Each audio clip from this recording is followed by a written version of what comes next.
Hello, everyone. Welcome back to Independent Thought for this bonus episode. I hope that all of you are joining us after listening to the first time that we had my panel on with us. They were just speaking with me just a few minutes ago, but you probably heard that a few days ago, about vaccine mandates, about whether or not vaccines, why so many people distrust them here in America, and about our thoughts on PG&E. So if you did not hear those topics being discussed, please go back to the main episode from this week and check out that. This is a continuation of that particular episode. Welcoming back to the podcast again, fresh faces, new ideas. Frank Stylz, the host of the 336 Pull-Up Podcast, Hardwoodensock, and everyone's favorite villain, Hunter Coleman. Welcome back to the show, everyone. All right, so we are going to jump right into our first topic of this bonus episode, the eviction crisis and who is to blame. So I asked this question to some people that I've talked to, online, some people that I've talked to on other panels. I mean, is it tenants' fault for our current eviction, crisis? Is it the landlords for not working with tenants? Is it state governments? Is it federal governments? I want to pick everyone's brains here. The eviction crisis, was largely in the news for weeks leading up to the extension of the moratorium, which I think now will be ending on October 3rd.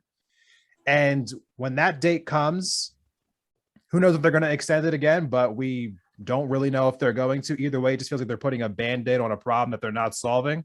So I want to just ask everyone's opinion about this. Why do they think that we are in this predicament, and who should be to blame for it? Hunter, I want to start with you. I don't think we started with you last time. Go ahead and start us off with this particular topic. Who is to blame for the eviction crisis? North Korea, right? No. So I think that the eviction crisis was almost inevitable with the way we handled everything, because it basically just comes back around to bite you at the end, the way they set it up. Like especially if you're talking, I guess it's not the foreclosure crisis because you're talking more about rentals. Is that right? Yeah. Or are you talking about both? Okay. So with rentals and stuff like that, because of inflation and everything, not only people are behind on rent, they still have to pay back the rent that they missed. It's not like it was all canceled and paid for. It was just pushed out. Basically, you can't evict anyone. So they've been trying to evict these people for some people probably a year, and they're excited. The owners of these places, even if they're not big companies that, especially people that aren't big companies, don't have a lot of money, they've just been losing out on people that can't pay rent, or some people in the worst case scenarios that know that they can't be kicked out for not paying the rent and have been using it on other things. But now these people are still in the same situation. Rent prices are going to go up because there's higher prices for everything. I mean, I was living in Utah. You couldn't get a studio. You can get a box on the side of the road for $100,000 there. It was crazy. But yeah, I mean, so now it all kind of just keeps building up. I think I would blame partially the Trump administration for the way they were handling it when they were still in office. I think that Joe Biden, I think they're even saying it was unconstitutional the way he handled it, or like they're trying to sue him for something relating to that. I forget the details of it all, but there's a lot of blame to put on the government. It was I don't know that there's a better way to have done it though. So that's the hard part, is I don't have a better solution or a way I wish things would have been done, because I think that people needed that safety and security at that time that was very uncertain for them. And now, how do you get out? How do you get out without having it eventually come back around? I would love to hear suggestions on that. All right, fresh faces, new ideas. I want you to jump in next. Tell me, who do you think is to blame for the eviction crisis? How did we get here? Why is it so bad? Like, what exactly happened? Well, there's two thoughts to this. How did we get here? For the direct one that just happened is a different story than how we got here ultimately. So I think Hunter's right. It was an inevitable crisis because of how we had to deal with the pandemic and basically the general state of the American economy, where the average person couldn't deal with a $400 sticker shock. So by not ultimately giving enough money for people to pay their rents for however long we ended up locking down, there was this backlog that they couldn't do. So the government is ultimately probably going to have to pay it off unless they're going to extend this indefinitely. As for the current mandate, how that worked was there was a lawsuit that was brought on by I want to say they were from Michigan. I don't remember. It's not relevant what state they were from. Landlords that came to the Supreme Court, and the Supreme Court ruled. Now they ruled this at the end of July. They ruled, or the end of June, that the mandate can stay. And in that ruling, Kavanaugh wrote basically like an opinion on it. And this is where the unconstitutionality comes from. It's a misunderstanding of what actually happened. So Kavanaugh wrote like an opinion. This was not binding in any way. He basically said, look, I don't think this is an acceptable thing to continue doing. However, it is supposed to end in a month. So I'm going to stand with it. However, should this case be brought back to us, I will vote the opposite way, which would make it which would vote against the eviction notice. So from that, the Biden administration then had a month.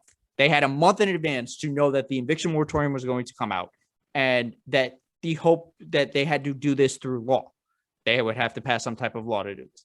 And what happened was they didn't do bupkis for pretty much till 3 days before this happened, at which point he told Nancy Pelosi, hey, you guys should pass something. At which case, 20 moderate Democrats said, hey, fuck you, we're going home. If you bring this to a vote, we're going to kill it. So they went home. So ultimately what happened is the House couldn't pass anything, because even if the House did, it would have to go to the Senate. And without a reconciliation process, it would require 60 votes to get. So whether or not that would even happen is a totally separate thing. So what happened from there is the only way to stave off, I think it's somewhere between 6 and 11 million evictions. The Biden administration had to extend the CDC's use of this mandate. So the only way to fix it at this point is for Congress to pass a law so that the CDC can then repeal their mandate so that it doesn't ultimately go to the Supreme Court. All right, Frank, please jump in next. Tell us, who do you think is to blame for the eviction crisis, and does it make any sense how it got this messed up in the first place? I'm going to agree. It starts with government, just the way that it was handled initially. When you look at countries like Canada, when they were giving, the monies that they were given, it was like some ridiculous amount. I think it was the equivalent of $2,200 or something like that per month for the people of that country to live off of. So now there's always going to be people that are not going to do the right thing. But what I'm thinking is, had we thought about it and said, we're going to give X amount of dollars per month for you to live off of, this includes mortgage, rent, whatever, then it might have been a little bit different. But then when you look at the other part of it, it's like, you're going to have people that are just not going to pay. They're going to take advantage of the system and not pay, right? So now you're putting the people that own these properties and other companies, at risk. And now you pass something else that prolongs it. And so now it's just one big cluster.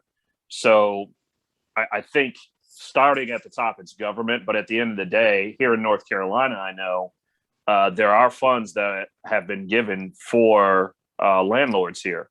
So there's an actual form that you can fill out that you can say, give the name of the parties that may have back rent. You can give the name of the parties, the amount of rent that is owed, and then they sign off on it. And then you, as the landlord, would sign off on it. And then you can submit it to the state. And there are funds that are actually allocated for that. So you can get some type of compensation as a landlord. So I don't know if every state has that or have allocated funds for that, but I know they have done that here in North Carolina. Okay. And last but not least, Hardwoodensock, I want you to jump in here. Tell us who you think is to blame for this eviction crisis. Well, ultimately the government, but it goes all the way back to the start, and Honor was on to something with, the Trump admin being partly responsible for this, right? And when you lock the economy down, right, lock the country down and shut everything down, people aren't making money, all right? Well, all right, so you do the unemployment insurance or whatever, right? But that's still not enough to necessarily pay your rent or mortgage, right? So when you lock the entire country down, like this is just naturally going to happen, right? And we still have millions of people that are out of work, whether some maybe by choice, some whatever. Either way, there's still millions of people without jobs, right? And if the government is going to come in and tell people, hey, you can't work, right? Meaning you can't pay your bills. Well, then, all right, now it's the government's responsibility to pay your bills. If they're telling you that you can't work, well, all right, fine, I won't work, but somebody's got to cover my bills, So, like, at the end of the day, it all falls on the government, right? And like the government program right now that is supposed to be helping landlords, right? Like, landlords are having a hell of a time getting this money, right? Whether, like, I believe New York hadn't even sent out a single dollar to landlords, right? And so these state and local governments aren't doing a good job getting this money out to the people that need it, right? Because I don't, you'll have to fact check me on this, but I believe that most landlords in our country are small landlords, right? Like a person owns like a duplex or something and they rent out the other half, right? That's like most of the landlords. So if they're unable to pay their mortgage on whatever unit they're renting, well, then guess what? They're going to lose their duplex. Then they're going to lose everything there too. So it's trickling up as well, right? So if the landlords don't get their money, then the other people are going to be out of a house too. Once the eviction moratorium is lifted, like the landlord's going to be out of a house, which opens it up for bigger, wealthier corporations to come in and buy it up, right? There's so many issues with this. And then for, Joe Biden and, Nancy Pelosi to wait till the last second to try and get some last ditch effort to extend this, right? They wait till the last weekend, like they didn't see it coming. It's just insane to me, right? And like the one that they put in place is being challenged based on the Third Amendment, right? Which, only Joe Biden could find a way to actually break the Third Amendment, right? No one's even ever heard of it, like it just makes no sense. Like I believe later this week, the Supreme Court's going to be ruling on the Third Amendment lawsuit. And that could spell disaster, so at the end of the day, it falls on the government because they caused the problem. Well, now they're responsible for it in my eyes. It's all government overreach, the whole thing. So that's kind of where I stand. So I want to say a couple points here before I open it up. I also believe it's the government. So I think we're in unanimous consent here, but I want to make a distinction here. First and foremost, state government should take a huge hit for what's happened across the country. You have 50 states who have been allocated funds, I think to the tune of $50 billion roughly. I think the actual number is 46 billion to be exact.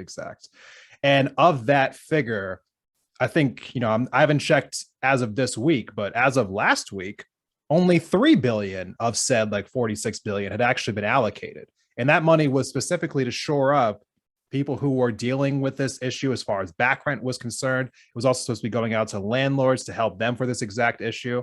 And state governments more or less have dropped the ball altogether and have not gotten those funds out to anyone really at all. And they have no excuse for it in my mind. I mean, it's been months. It is currently August. That money was allocated in March and people have not been made whole. And as Sock pointed out, states like New York haven't allocated a single dollar. Well, what's the reason for that?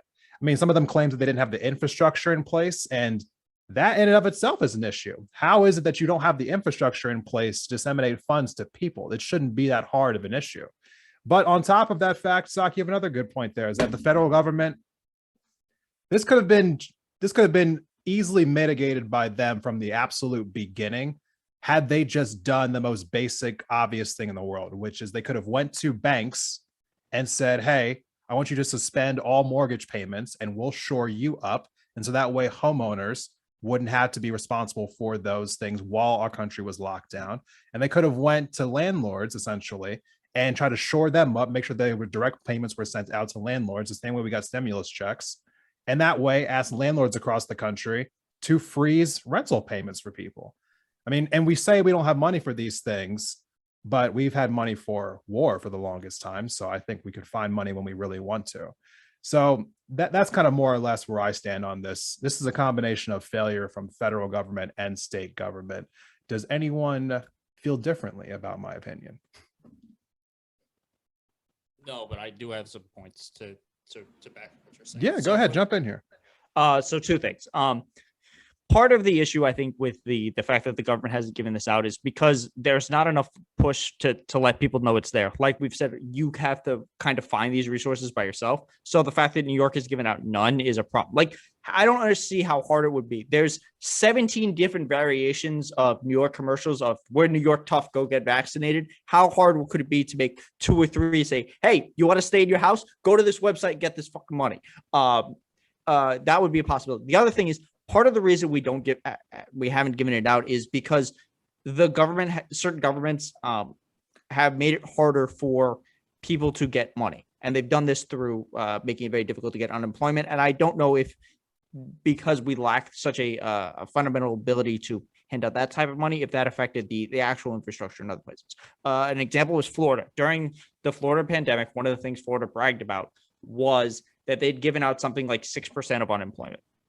They're like, yeah, we're doing great. But in fact, the monies that they had allocated had already been given to them, and they'd only given out a little bit. So I think maybe if we had a system that wasn't designed to lower unemployment rates by making it difficult to get unemployment, but had actually been able to reach the people, it would be a little bit easier to disseminate money like this. Yeah. And you know what? I think we're mostly in agreement on this subject, right? Government messed this up for everyone, more or less. Does anyone feel differently? I think I agree. I would say that the idea of just payments, like, it makes sense. I don't understand why we didn't just give people like $2,000 a month for a certain duration, at least when it was at its worst, instead of like making people go through this big process of why can't you pay rent? What about COVID? What about your kids?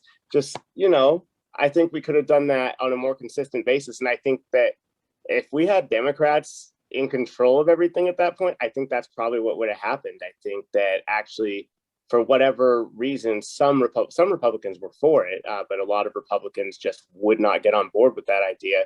I guess because of their strong sense of pull yourself up and do it yourself, even if you're also telling them at the same time they can't do that. I don't know. It's weird to me that didn't happen. I think it should have.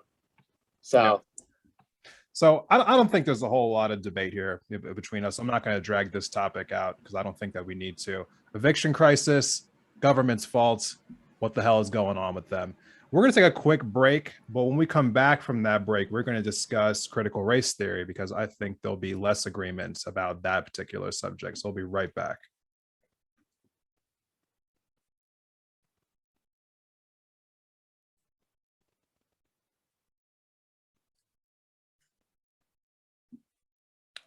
Welcome back from the break, everyone. We are diving into the second part of this bonus episode here, where we are going to be giving our thoughts on critical race theory, the subject that no one has been able to stop talking about in our country for the last couple of months here. I mean, besides coronavirus, this has been the #1 topic of discussion for everyone. Everyone's already given their take. I've given my take. Everyone on YouTube's given their take. Mainstream media gave their takes, even though that's a bunch of nonsense. No one cares what they have to say. But now this panel is going to give their take. Critical race theory, or even though that's not actually what's being debated in schools right now, that's the whole thing. Check out my episode on critical race theory. So, but to talk about it for this particular panel, is this subject as big of a deal as we're all making it out to be? That's how I want to start this conversation. Does anyone want to volunteer to go first? Hey, I'll go. All right, Frank. Tell me, in your own thoughts, like, do you think that our national conversation around critical race theory is important? Is it overblown? Like, are people misconstruing it? Like, how do you see it? I think it's important, and I think that some people are misconstruing what people are saying. So, for example, if it's the country's history, right, then it's the country's history, right? So there are certain things that I remember learning in school a little bit about and not seeing anything else after that, right? So until I got to college, I really found out other things. So I'm like, wow, you know what I mean? Like, why wasn't I taught this earlier? And I think people are thinking that, hey, if you teach this, what you're hearing out there is, hey, you're teaching kids to hate America. No, we're teaching kids the history of America, right? Because you always hear about, hey, the founding fathers, this is what happened, when we left Britain, and all that good stuff. But you don't hear the other factors. When you think about the history as it has been taught in school, and I've said this had this discussion on my show as well, you don't hear too much that's bad about it. When I had my interview with Jane Elliott years ago, she said that we are taught to be good American citizens. That is the history that we are taught. We are not taught about the things that really, really happened in American history. I don't know if they feel that maybe they think that kids can't handle it at that age, and that's why you don't really see it until you get into your college years. But if it's history, there are ways that you can put the things that have happened, whether they're good or bad, in history books so that kids can learn and understand and still have a better understanding of this history, the history of this country, and how it was truly built. Okay. I want to bring in Hardwoodensock next. What are your thoughts on this conversation? Critical race theory. Have we been talking about it too much? Do you think there's some confusion out there? Why do you think that this has become such a polarizing topic? Well, that's because, both the left and the right are coming at two fundamental different definitions of what CRT actually is. CRT originally is like, in the layman's terms of the academic definition, right, is we're analyzing, things that are like policy or different things in society through a vision, through a racial lens, right? And that's basically the academic definition, which could actually be very useful, right? To see how different things are affecting, different people of different races, throughout, history and throughout, or currently what's currently happening. Now, the right definition that they are going off of, right, is, you're teaching that, because you are a specific race, this is going to happen to you, and that is not okay, in my opinion, because I don't think that we necessarily have a racist policy on the books, but it's good to use it like in historical context of like how, different policies have affected, people of different races throughout the years. But, as far as currently, I don't think that it is a good primary lens to view things through. As, like the first thing we look at is how are these policies affecting people based on race, instead of, personally, I would rather talk about people's socioeconomic statuses, and analyze, how different policies are affecting people, based on those socioeconomic statuses first, and then maybe look at race down the line. But if we're talking about how it affects, racial, how it affects race, people of different races first, right? It's very easy, for us to take everything in life and think of it on the basis of race versus, other aspects of it first, and I don't think that we're at a time where we need to focus on race first. All right, Hunter, I want you to jump in next. What are your thoughts on critical race theory? Has this been a topic that you think is being talked about too much? Is it not being talked about enough?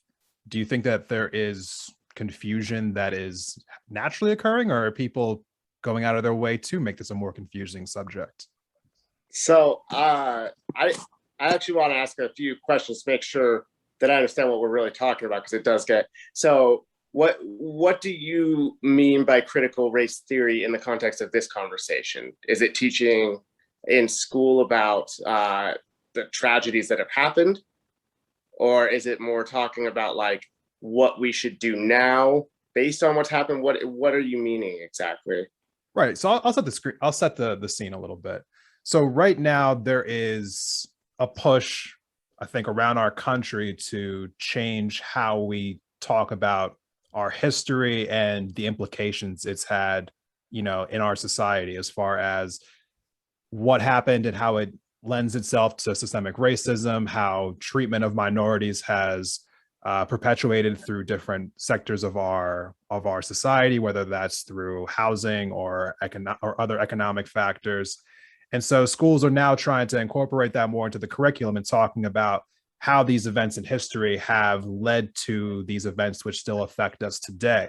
Now, that's not quite what critical race theory is, but that's essentially what we've all been calling what's happening in schools around the country right now. Some people are very much against it because they think that it says that we're trying to teach that all white people are bad because they have white skin, and other people are saying, no, we're just trying to teach our history. And so there's a lot of outrage. So, but for the purposes of what we're talking about, we're talking more about speaking about the history, like redlining and all of those kinds of things that happened and the impact that they have on society today. Right. I think we're trying to talk about the curriculum that's being, enforced in schools. So if I'm having my kid at school, what age should they start learning about these topics? Like, are we talking like 3rd grade, 6th grade, high school? When are they introduced to this idea? That's a great question.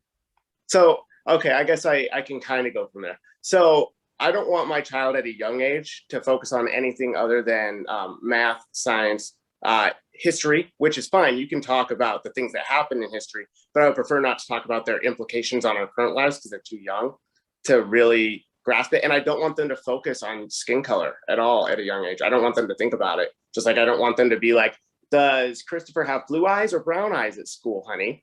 I don't need them to think about it at age 9.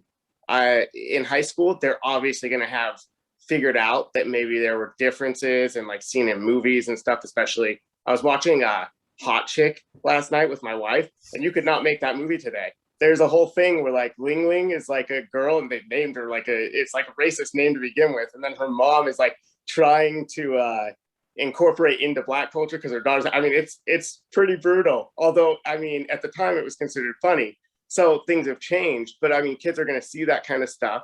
So they're going to probably need to hear something when they get to high school.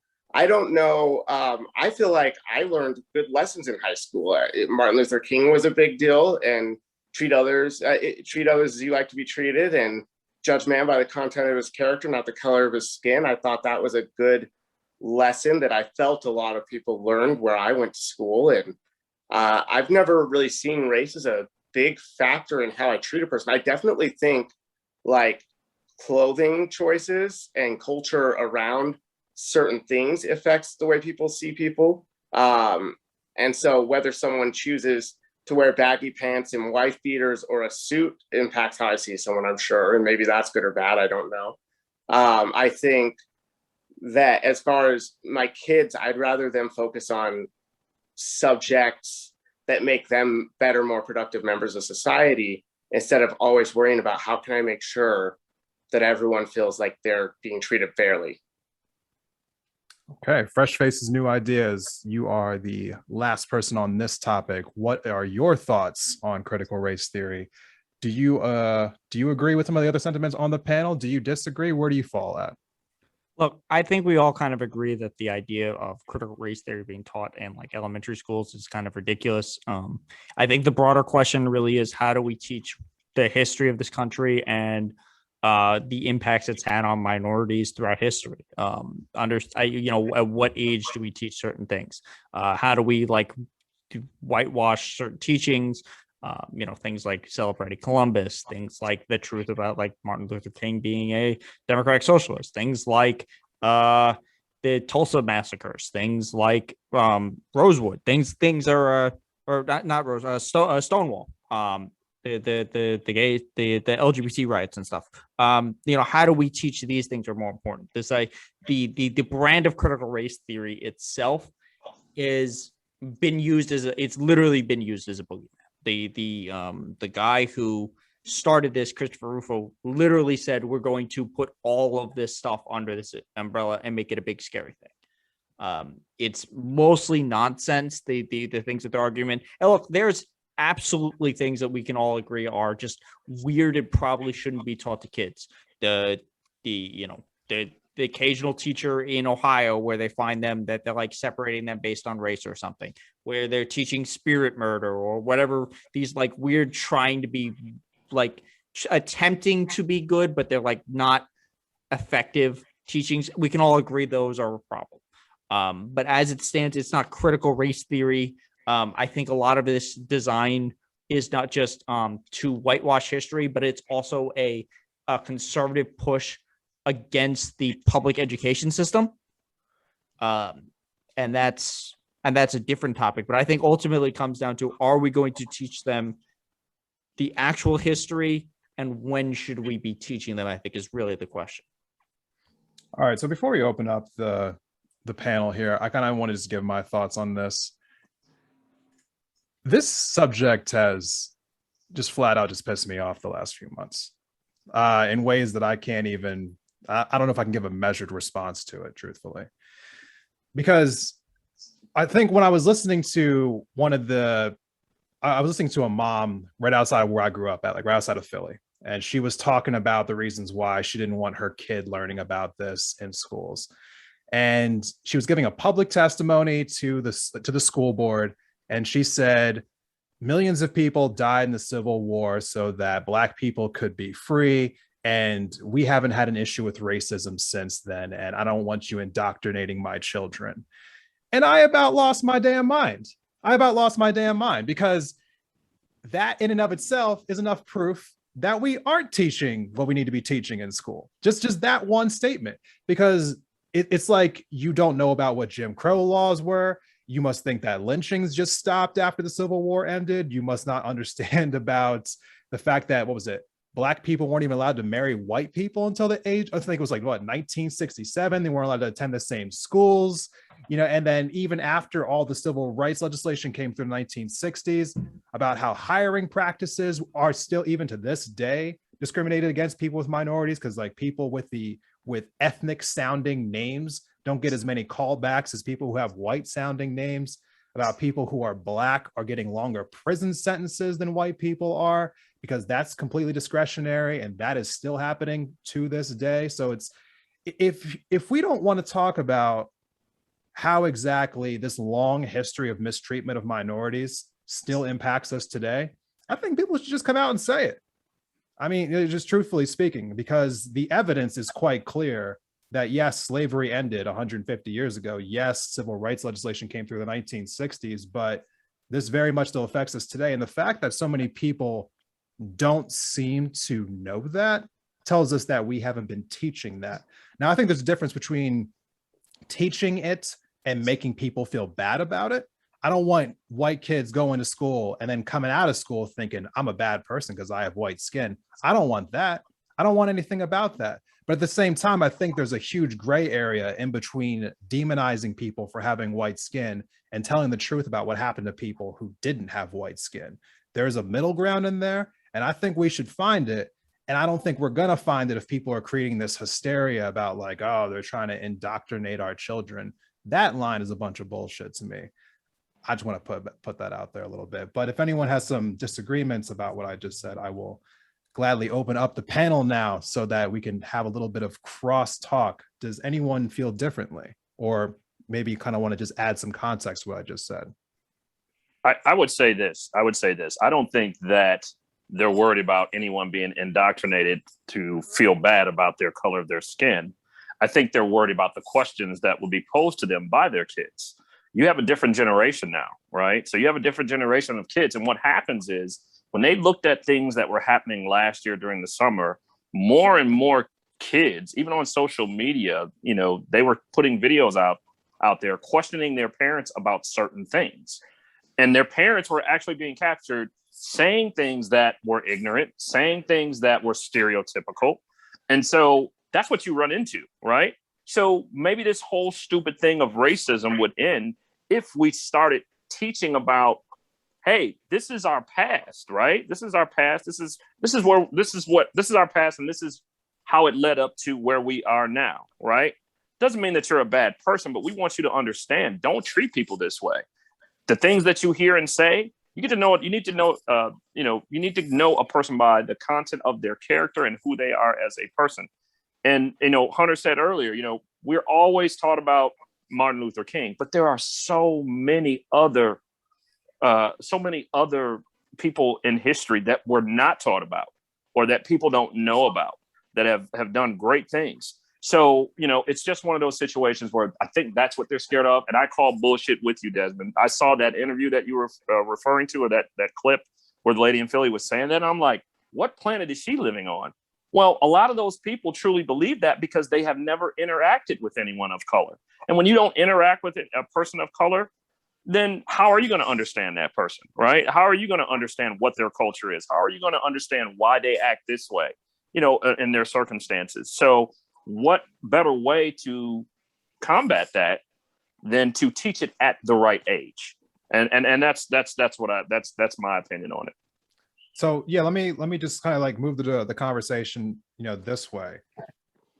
If we can agree that it should be taught, what is the acceptable age? Like, should this be maybe, because like as of right now, there are certain courses that are mandatory in college, and we are currently trying to push college, at least I think the next 2 years. I think community colleges being attempted to be made tuition free by this new reconciliation bill. Should these courses be taught in college? Should they be taught in high school? Should they be taught in middle school, elementary school? Like, when is the appropriate age to be learning about the atrocities of America? So as an attempt to be like sort of contrarian, Bill, and like I want to figure out where I do disagree. I think that probably I didn't learn as much as probably I should have in school about like actual history. I heard like silly things that I found out later weren't true, but I don't think that like the history I learned was as important as the values I learned. So I think focusing much more on messages of treat everyone as an individual and unique, because another problem I think that conservatives have is probably that critical race theory tries to lump people together based on immutable traits like race. And that's inherently racist to assume that because someone's Black, they're now going to have this viewpoint or have had this type of thing. There is a million different people with different experiences of every skin color. And there's conservatives who are African American and liberals. There's, so it's super weird that we think that just because you're Black, you had to have grown up in a certain environment and done certain things. And that might be something where maybe we could find some conflict to discuss. I don't know. Well, all right. So I don't think anyone here is necessarily arguing against the teaching of history. But when you have books, which this isn't technically critical race theory, but when you have books such as Not My Idea, which is a book on whiteness being taught in certain school districts around the country, the right is using that and calling it critical race theory, but it's not critical race theory. It's just anti-whiteness, and we have to be very, very careful about teaching the subject, especially to younger children's, good English, but we have to be very, very careful that we're teaching the subject correctly, so it doesn't turn into this anti-whiteness. All right. And like, what even is whiteness? Like I've never heard like a really good definition of what whiteness even is. Right. But if this book, a children's book, which is, I would encourage you guys to like go and look it up and look at the text in it. And some of it is like very, very disturbing. And if this is it's considered a kid's book, if this is what's being taught in schools, while yes, it might not be considered critical race theory, you know, like it's very, very dangerous language, right? And we're going to create, you know, more racism by doing it. You know, I don't know exactly what the solution to racism is. You know, if you want to teach more history, like more events that have happened, or like go more in depth about like certain policies such as redlining or certain things in the past, yeah, that's great, you know. But, you know, if you're talking about it from like, you know, like when we're talking about redlining and stuff, well, the white people did this, you know, to hurt the black people. You know what I mean? Whereas you could phrase it as the government put in this policy, you know, to hurt people of color. You know what I mean? So this way it takes, we're not attacking anyone's color anymore, you know? And I don't want to go down that road of just focusing on race when, you know, like I said earlier, you know, lefties should be really happy that I'm saying this. We should focus on people's socioeconomic status, yes. Right? It's a much better lens, in my opinion, to view things from, you know. And I guess that's kind of my opinion on this. Fresh faces. Yeah, well, I know you want to jump in here. I'm gonna slide in here right before you do, though. I mean, I understand where the sentiment comes from, Sock. I really do. And I too would have liked to go throughout my life without focusing on race as much. But unfortunately, there's just some things that are outside of our control. And when you're dealing with situations like this, I think that you can't just hope that they'll go away if we just do a few things here and there. I mean, when we talk about redlining particularly, I mean, you can just call it exactly what it was. I grew up in one of those towns. I grew up in a town that was originally redlined in Levittown, Pennsylvania. That's one of the original spots in our country where that happened at, right? So the government specifically had those houses subsidized to be built with the precursor that the people who those houses were being sold to had to be white. They had to be white. Now, that was stricken down when? In like the 1960s, that was eventually stricken down. But until that point, you're then creating a bunch of wealth for people who are only white because they're able to buy up those houses, and then they're able to then sell those houses for larger values once other minorities were eventually allowed to buy them. And so, yeah, it would be nice if we could, you know, just not focus on race, but I think we're far away from that time in our civilization, because until then we have to focus on what took place the last several hundred years that got us to where we are right now. That's just the little 2 cents that I want to throw in there. But Fresh Faces, I'm sorry, you wanted to jump in? Yeah, just to bolster your point, John Oliver just did a thing. I don't know if it was directly redlining or it was like an overall encompassment of how Black people have been left out, because I know it covered the GI Bill as well, and how the soldiers, there was like 3 who got the funding. But look, this, you know, talking about how we're phrasing it, you know, this idea of like, oh, teaching critical race theory is anti-American. Well, you could teach it simply as like an American thing. You could say, okay, America's founding clearly had flaws. We understand the words of the Declaration, all men are created equal, at a time where the people writing it owned slaves is an issue. We can say that like we're continuing to work on toward the ideals that we built this nation on. It's an understanding how we got here. You know, learning from that is the positive. And as for teaching, like, you know, some of these books to kids, look, I agree. Some kids should not be taught certain topics. The idea of what whiteness is literally an ever expanding concept. Originally, it wasn't Irish. There are certain people of mixed race who can pass for white, depending on who you're talking to. Jewish people aren't white.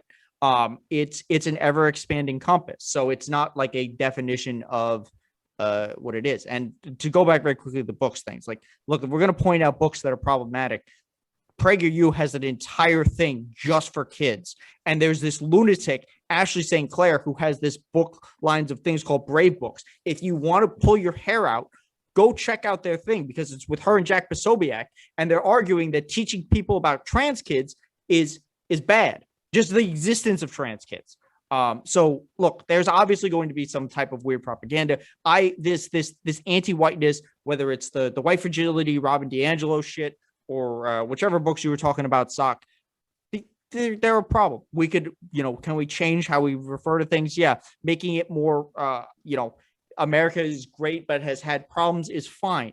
But as for when we should teach these to kids, they can obviously start learning that things were, wrong early, depending on how long you do the concepts. Because little children in elementary school are taught like Thanksgiving and how those things. So you can give them, like, you obviously shouldn't be teaching to an elementary school, but as they start going through it in, middle school and high school, they can start learning like real deep stuff. And then if they go on to law, where they would actually learn what critical race theory would be, that would be where you'd have critical race theory. But it should be a more in-depth thing. We can teach, hey, look, just because we ended, we had the civil rights movement doesn't mean that the rights were all equal. Here's the problems with, the GI Bill. Here's the problem with redlining, and here's how the trickle-down effects from that. Because look, the generations now have access to more information than at any point in history. They're going to learn these things, and it's best to teach them the idea of them so they don't develop the wrong ideas about them. And the advantage of this is every generation is more progressive than the previous one. So teaching them how these things got here can help accelerate us going forward. So we don't have to, in 5 years be arguing whether or not the Civil War was fought over slavery, or, maybe we should stop having pictures of MLK in black and white. We should put them in color. It would have a difference to have people understand when things like that happen, because there's pictures of him in color. The man is only like 2 generations removed, if that. Like, these aren't like abstract long ago items. They happen. And then we can call out the hypocrisy of people who are quoting things when, they wouldn't be on the right side of history.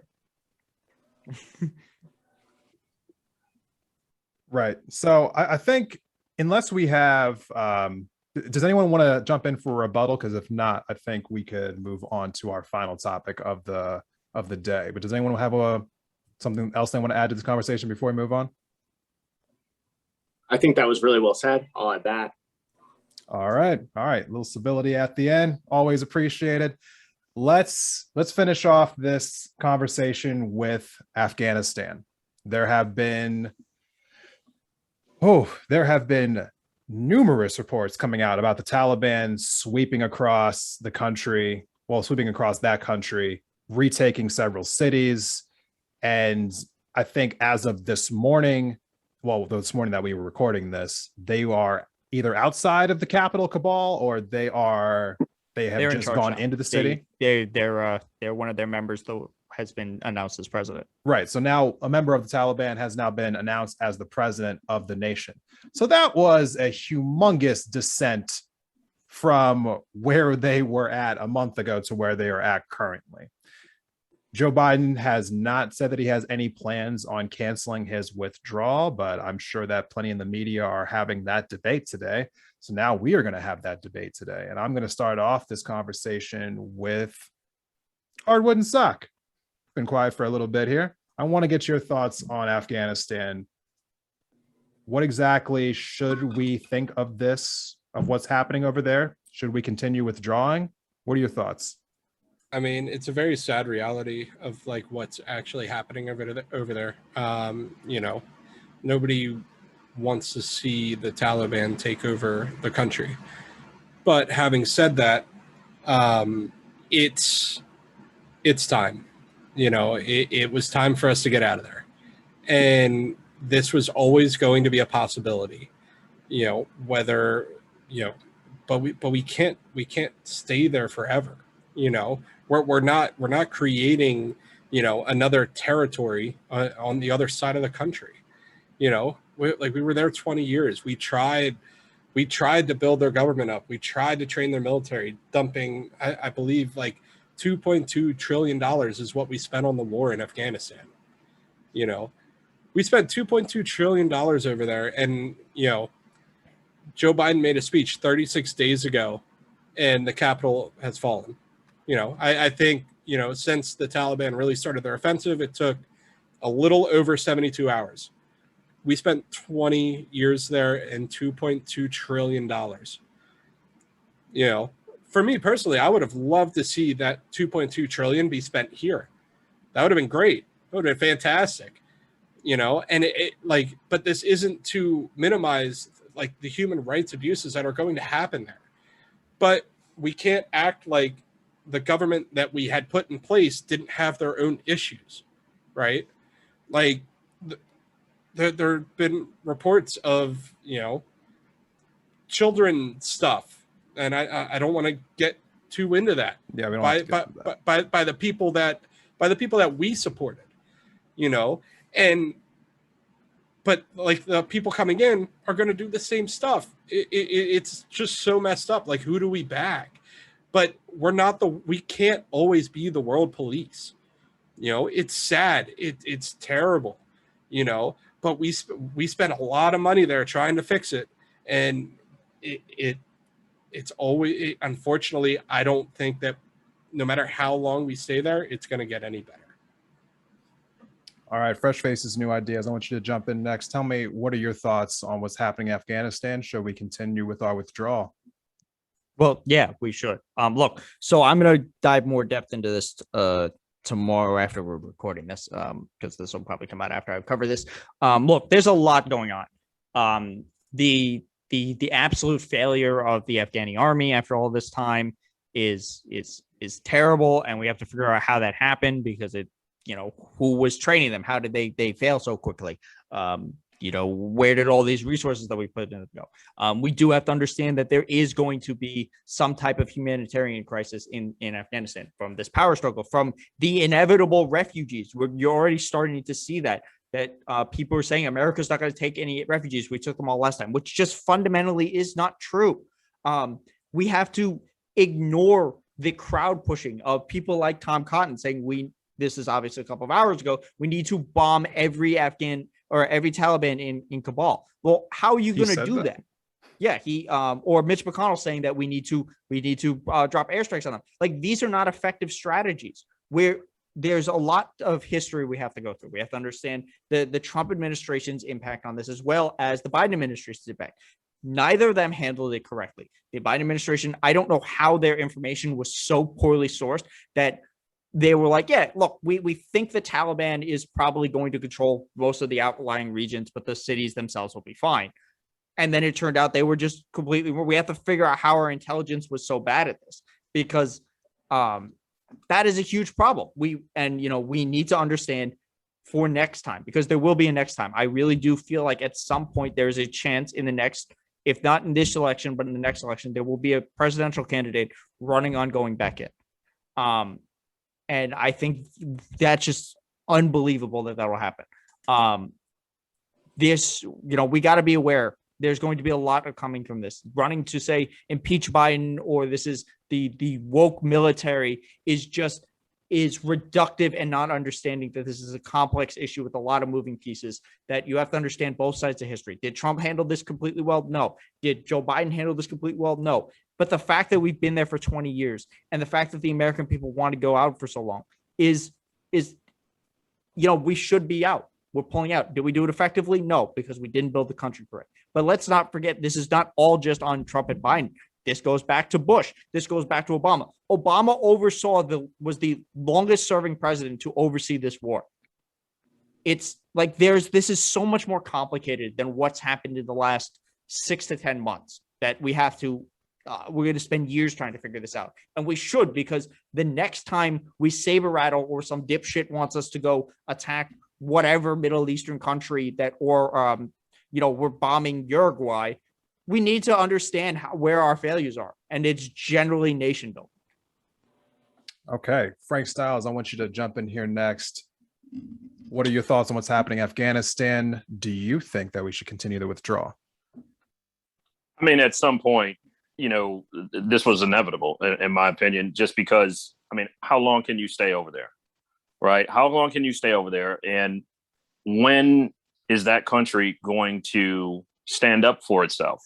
I'm not saying that, obviously the humanitarian piece and all those things that happen, it's okay for us to help, but it's such a catch-22, man, when you're talking about it, because, when you're investing in something, you're hoping to get a return. What has been the return for us, right?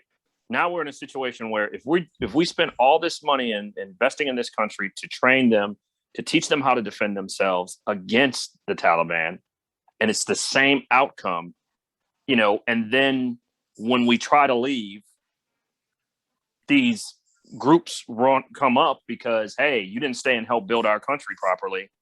What are we supposed to do? And I'm in agreement with what he had just said, which was this goes back to Bush. I mean, this is how the Taliban emerged. So at the end of the day, how much more can you put into this? The way from which he removed the troops wasn't right. That should have been thought out. And maybe he could have did it a little bit slower. But at the end of the day, I'm not upset at the fact that he's getting them out of there. Those people have families that want them to come home.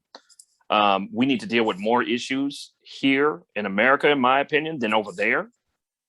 So it's just like, how much more are we supposed to do when things like this arise? We need to deal with our own issues. And I think that's in my opinion, one of our country's biggest downfalls is we're always trying to push or jump in for someone else. And I understand why, to a point, but at the same time, you got to help those. You can only help those that want to help themselves.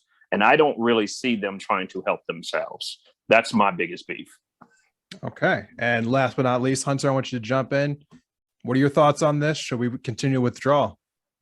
So I'm super anti-war, just as a general rule. I think, just like in my personal life, war should only be used as a last resort, like to defend yourself or the people you love. And I think America has gotten into the habit of getting into other people's business. I don't like a lot of things that I hear going on in Afghanistan. And I don't, honestly, no matter what, it could be worse. And I'd still say, unless they were directly threatening to attack America, I'd say we have to leave.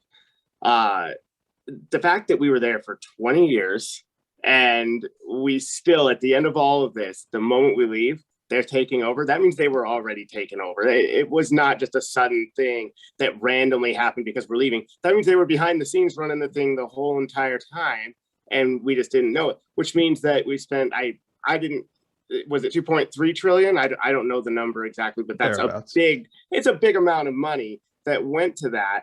And at the end of the day, it's like you just invested in a bad stock that still went to zero at the end of it all. So I feel like, regardless of whatever, even in the scenario where people say, okay, we still have to stay, otherwise they win.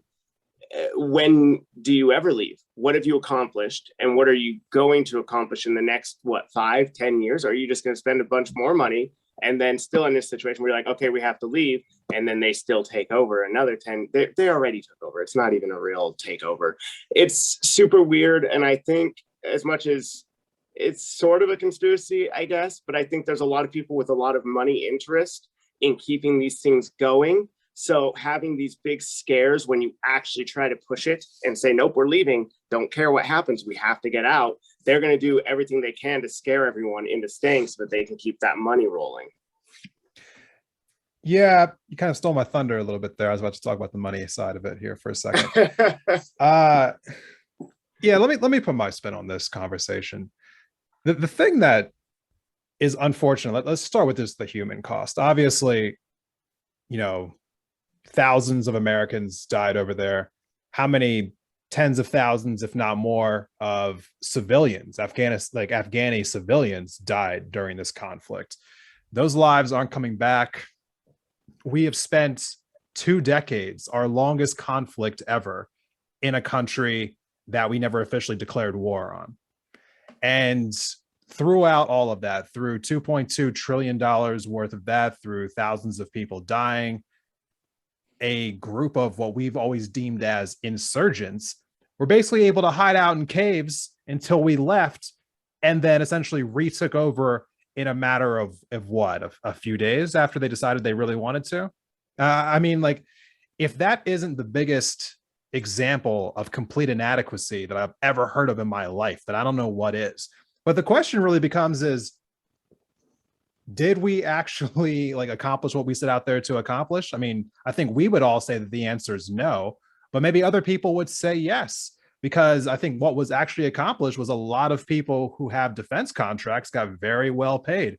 And I was listening to Bill Maher talk about this just this past weekend, which he's got some takes on his show that kind of gross me out, but occasionally there's some gems dropped there. Anyway, point is, he mentioned just this past weekend that it's worth noting that 7 of the 10 richest counties in America are all right outside of Washington, D.C. I don't think that's a coincidence. I don't think that's a conspiracy. I don't think it's really that strange that defense contractors got very well paid over the last 2 decades about this conflict. And it really makes sense about why you see certain people, especially like Mitch McConnell, who are now pushing for airstrikes because, you know, correct me if I'm wrong, but I think Mitch McConnell was the person who received the most corporate PAC money last year. People like him. So it wouldn't surprise me whatsoever that someone like him is calling for airstrikes. But the question I have for Mitch McConnell is the question that he always poses, which is, how are we going to pay for it, Mitch? I thought we cared about the deficit and the debt and all of those things, but apparently when it comes to war, we never have, which is a damn just, you know, farce as far as I'm concerned. For the people who still think that we should be involved in conflicts like this, I don't understand how they can say that with a straight face while also asking how we're going to pay for everything else that we're trying to pay for in our country, when that money would always be better served here in America than would be in another country where we were never going to accomplish anything. I mean, seriously, we have not accomplished a damn thing over in Afghanistan, and that is evident by what just happened there in the last week. So I don't know how anyone with a straight face could say that we should stay there after what we've seen. Well, I want to push back just on one thing that you said. It's not true that we didn't accomplish anything. So the mission for going in was to scatter Al-Qaeda and to get bin Laden. We did both of those things. The problem was we just kind of stayed there. We didn't leave after that. Right. That's where the issue is. So to be fair, we did accomplish the mission then, but we didn't set any parameters for leaving after that. So it's not 10 years ago, though. Exactly. We basically, once we caught Osama, we should have pulled out. We basically scattered the Taliban in the first 18 months, or Al-Qaeda in the first 18 months. That was the impetus for it. After that, it was basically just to help, you know, these military contractors. And now there's, you know, the problem is, and I think, Sock, this was something you guys were talking about on the other panel, is some of the stuff that goes on there is going to come home because some of these military contractors are going to, you know, train police, and they're going to, some of the guys who leave the forces or some of these mercenary groups are going to end up as police officers. And that, you know, some of that stuff is going to trickle back down to home. Yeah, see, personally, like, that's not like a huge concern for me, you know. I'm more worried about like what you know, is currently happening there, and like what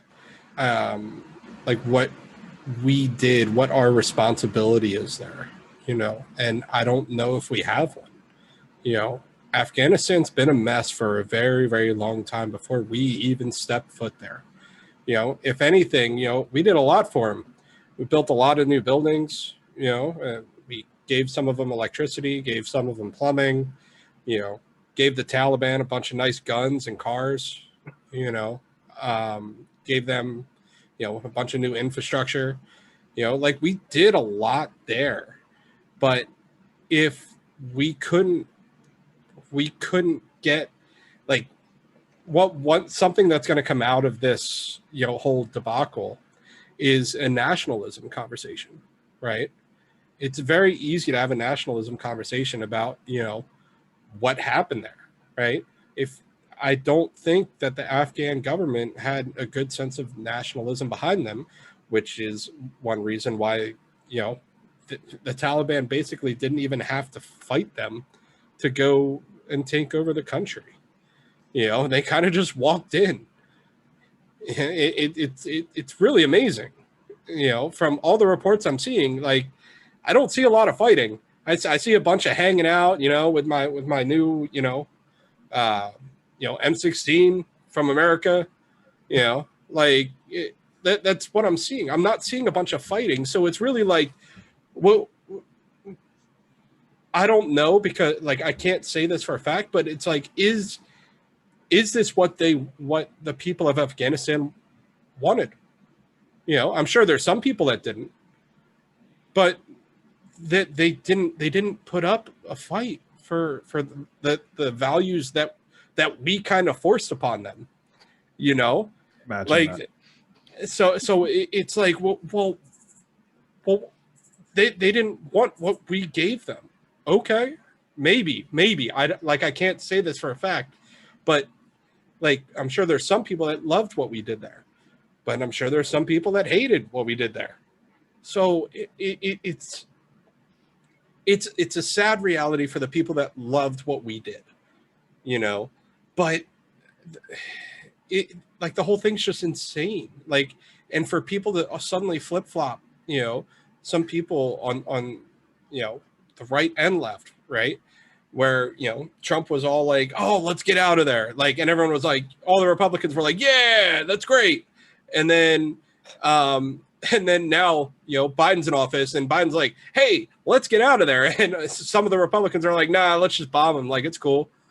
And then you have people on the left where it's like, you know, oh, we're so anti-war. And then now it's like, oh, but what about the women? That's the worst. It's just mind-blowing. Like, I don't understand, like, what is happening here.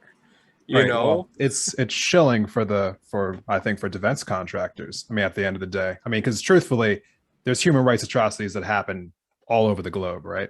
I mean, you could have pretenses to go into places like Ukraine to deal with sex trafficking, or to go into places like Libya, who have, you know, just actual like slave trading that still happens in Libya right now. Or you could go into China and say that, oh, well, you have concentration camps, what you're doing with the Uyghurs, you know, in Northwest China. I mean, there's human rights atrocities happening everywhere. We can't just be invading every country that's doing human rights violations. I mean, you can talk about economic sanctions, maybe you can talking about having the global community come together and denouncing things, but our military can't be the global police. I mean, not in my opinion. It is super interesting. I listen to people all over the spectrum, one of which is Ben Shapiro, who a lot of times has some very logical points on issues. And I'll tell you what, he loses all of it. It's crazy. He just loses it when he talks about this. He has, like, it's the most illogical points of view from him that I think I've ever seen. And it goes against most of the other things that he proclaims to believe. So, like, if you really believe the other things that you always say you believe, then maybe I could get behind what you're saying. Even though I might not agree, I could say, okay, he really believes that. But when you come out and you directly contradict it and say, yeah, we have to keep the government out of our lives, you can't trust them, they don't do anything well, but at the same time, they have to be there in Afghanistan. And I've seen so many people, he's not the only one. There's a bunch of people who just completely, I hate hypocrisy. It's one of my least favorite things to watch. And you see it in government all the time. And it's really hard to watch people just completely flip their own script, and whether or not realize they're doing it or just not care.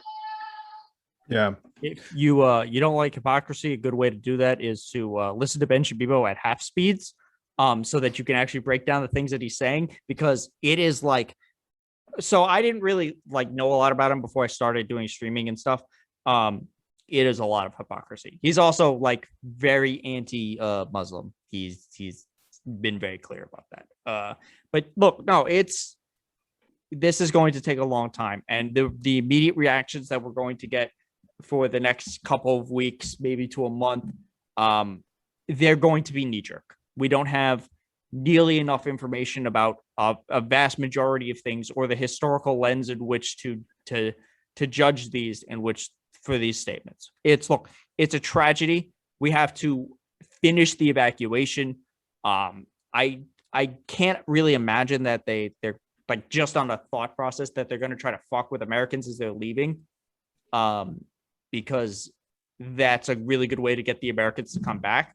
I think most of the Americans who get out will probably fine. I think the real issue is we got to get the interpreters or anyone else who helped us. They have to get out,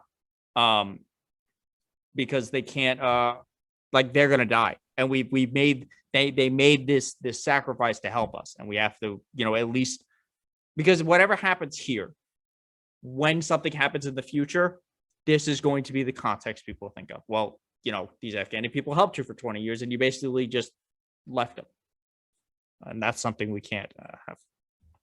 So I just want to end this conversation by saying that I think it should be America's duty not to stay there, but rather, there is going to be some humanitarian fallout that comes from all of this. I mean, especially, we're seeing women and children who are fleeing the country like in mass right now, being afraid of the oppressive regime that will come through with the Taliban essentially taking over the government.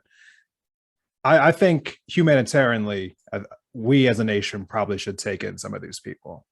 I don't think that that would be a bad thing in any case whatsoever. I saw recently that other nations in Europe are suspending all deportations back to Afghanistan because of the Taliban taking over.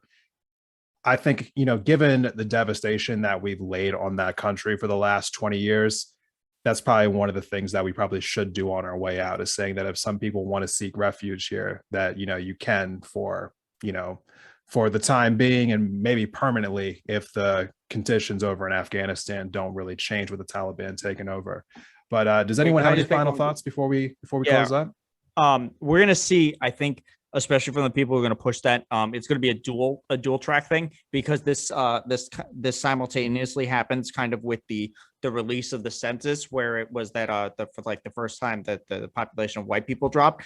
And I think there's going to be some type of rhetoric where you hear, oh, this is literally their goal to bring in new people to change the makeup of the country. So that I don't know who Tucker Carlson is going to be pushing that type of stuff, but like it's going to come. We're going to hear immigrants are bad, immigrants are dirty. They're going to say Germany is completely collapsed. We took all of these people in last time. They're terrorists. We have to be ready for this. We have to understand the logical response to this, because this is the same thing that happened the last time there was a crisis like this. And it's, there's going to be a lot of misinformation. There's going to be a lot of racism and fear mongering and anger that's going to come out. Well, I think Tucker Carlson conspiracy theories could fall into their own episodes. We might have to save that conversation for another time, everyone. But, with all that being said, we're going to close up here for this episode. I want to thank each and one of my panelists for sticking with me through what is a lot longer of a panel than I told them to expect. So I do appreciate y'all chilling for this long with me. So closing out one more time, I want to have everyone kind of like plug like their platforms, as we're heading out here. I want to start with Frank. Tell everyone where they can find you in the 336 Pull-Up Podcast. Yeah, you can find the 336 Pull-Up Podcast on all digital streaming platforms, as well as our YouTube channel, as well as the I Say Podcast Network, and on Instagram and Facebook. All right. Thank you so much, Frank. Hunter, I want you to go next. You have something to plug for the first time ever. Well, second time technically, because, 2-part episode, but tell us where they can find you at. Well, in case they weren't here for the first episode, you can find me in Great Falls, Montana, in the home, around the community, doing my thing. You can also find me on YouTube. So you can just look up my name, should come up. You can find me, more importantly, I am starting some comedy. It's not just comedy. We're doing some like funny songs, sort of a Tenacious D kind of thing, but smaller scale, and it should be a lot of fun. If you're in the area and you are in town, just look it up. You might find some shows and come see me, and I'd be happy to talk about anything while you're there. All right, for the Montana people, you can go and find Hunter in the real world. All right, next we have Hardwoodensock. Where can everyone find you on the interweb? Yeah, you can find me on twitch.tv/hardwoodensock, all one word. I mainly do center-right political content, kind of talking with different individuals who don't agree with me. Just like a normal conversation, no heavy debates. I appreciate you having me here, and I'm sure I'll have you on my stream again soon. And, it was a pleasure talking to everyone else here, fresh faces. I'll see you all the time. Hunter, it was nice meeting you. And the 336 Pull-Up Podcast. I forget your name, man. What was it again? It's okay. It's Frank. Frank, Yes. It was great meeting you, man. You too, man. You know, so like it was a pleasure meeting everybody. And if anyone wants to come check it out, I think me and Fresh Faces are gonna have a little. No, not tonight. No, we're tonight, not. man. Oh, okay. He's back and he's scared. All right. No, I gotta eat, man. No, but you'll see some content between us shortly about some of the topics that we discussed tonight. And thanks for having me again, Des. All right. And Fresh Faces New Ideas, where can we all find you at? I am Fresh Faces New Ideas. You can find me on Twitch at Fresh Faces New Ideas, twitch.tv/Fresh Faces New Ideas at 1 p.m. EST during this next week, except maybe Friday. I think I'm going to try to do later. I want to see if I get some more people. Anyway, I stream during the week. On the weekends, I usually have conversations with people. Half the time they tell me to bomb another country and I tell them they're an idiot. Anyway, I will talk to pretty much anyone about anything. You can also find me on YouTube at Fresh Faces New Ideas. That's mostly a lot of the older content that I did when I was mainly on YouTube. You can find me on Twitter at Faces Ideas. I have my Facebook, or not my Facebook, my Twitch, my YouTube, my Discord, my Instagram, all of those. Don't bother with Instagram. I don't use it. But other than that, Sock, we will talk another time. I need to make dinner and I'm hungry. So we'll figure something out for another time. But thank you for having me. I will talk to anyone on this panel at any time. I had a good time here. All right. Well, I appreciate everyone coming on for this episode. Well, this two-part episode, more or less. I appreciate all y'all coming on. Hoping to have y'all back on for a panel in the future. To all of my listeners out there, thank you for listening to this episode, this panel discussion. I'm planning on doing more panels in the future. If you like these panel-based episodes, please reach out on Instagram or Twitter. Send me a DM. Let me know what you thought of this episode. Tell me what you thought about the panelists. I won't even mention it to them. It'll just be our little secret. Tell me what you think about these guys. So for everyone out there, thank you for listening to this episode of Independent Thought. I will see you in the next one. Make sure you are subscribed and make sure you also go down into the episode description and check out the links for each one of my guests here and go check them out on their platforms. Thank you so much. See you next time.